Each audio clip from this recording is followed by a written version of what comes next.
Giselle Roeder reads from her newest book, Forget-Me-Not, a bouquet of stories, thoughts and memories. The Weeping Angel. Big tears were welling up behind his eyelids. He tried very hard to blink them away. He was flying within a large flock of fellow angels, wings spread wide, arms outstretched, as if ready to embrace the whole world.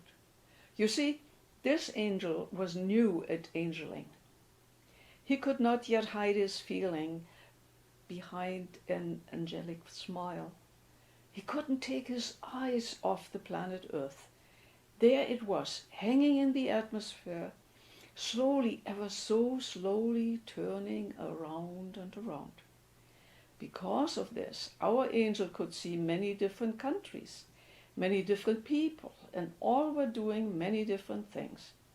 It was Christmas time, the time when humans on earth celebrate the Lord Jesus' birth.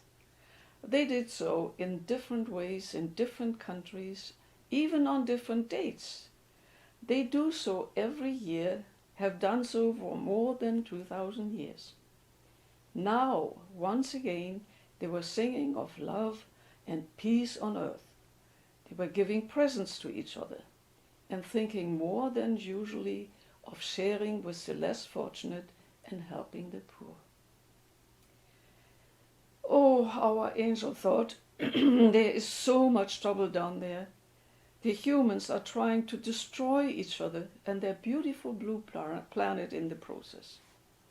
It was not the fire from the deep bowels of the earth, spat out by angry boiling volcanoes, which was trying to reach way up into the sky.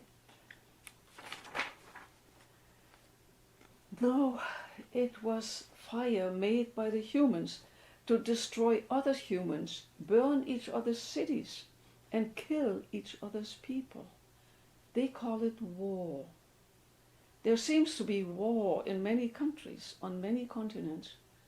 Were neighbors killing neighbors? It seemed to be so. There were thousands leaving their homes and all they owned behind.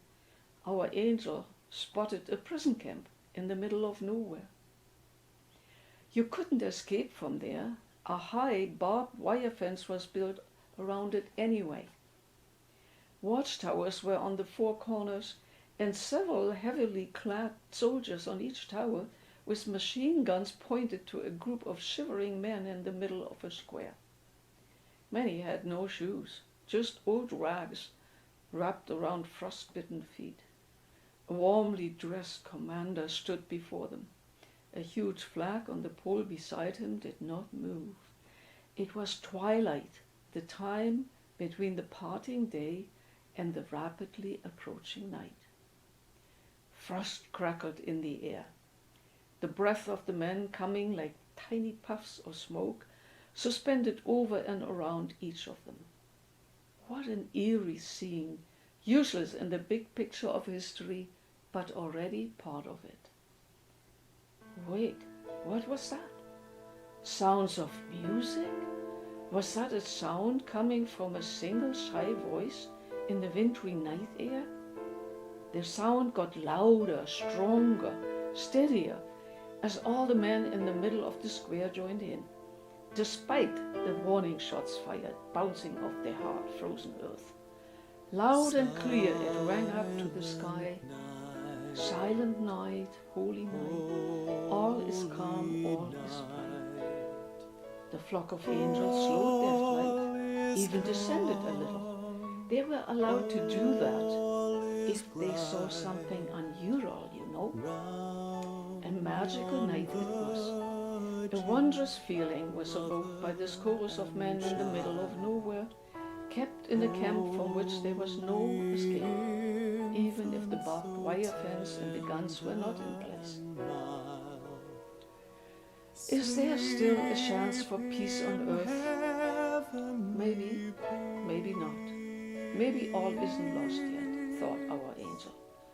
But look, what's happening? All the armed soldiers put down their guns.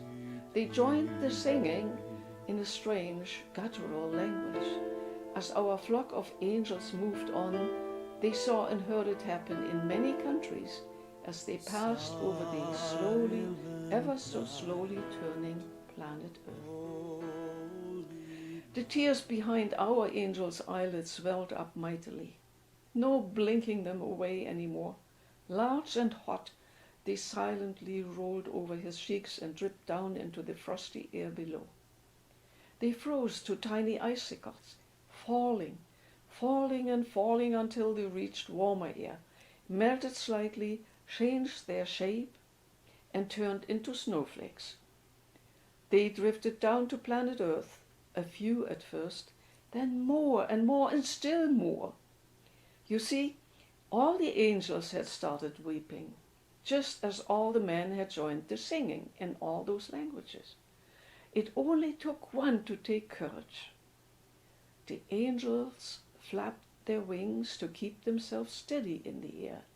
Because of all the flapping, a wind came up. The wind made the snowflakes dance, up and down, around and around. Soon the air was filled with snowflakes. Closer and closer to planet Earth they drifted. They fell on the upturned faces of the singing men. They fell on people who were lost. They fell on children who had nothing to eat or didn't even have a place to call home. The snowflakes mingled with all their tears. Soon you wouldn't know which of the drops rolling down young and old cheeks were tears and which the melting snowflakes. The cold, dark night, the endless loneliness of a far-away but star-filled sky filled the hearts of all people with a longing so strong it hurt. How they all wanted to be with their loved ones. Oh, to have a bed again, a warm room, a warm coat, and hot soup to fill the stomach. But mostly they were longing for peace on earth. And so it was, and so it is. When you see a single snowflake drift down, look up for others. Because angels fly in flocks, you see. And when one is sad and sheds a tear, it is never over a trivial thing. Therefore, all the other angels will be kind and supportive and compassionate, and soon, very soon, they cry too. During all the commotion, they will lose height and will have to flap their wings just like birds to stay in the air. And the flapping causes a wind to come up, and the wind makes the snowflakes dance. You can count on it. The angels are just overhead. You don't believe me? Go out on a snowy wintry night at Christmas. You will see it for yourself. Have a Merry Christmas.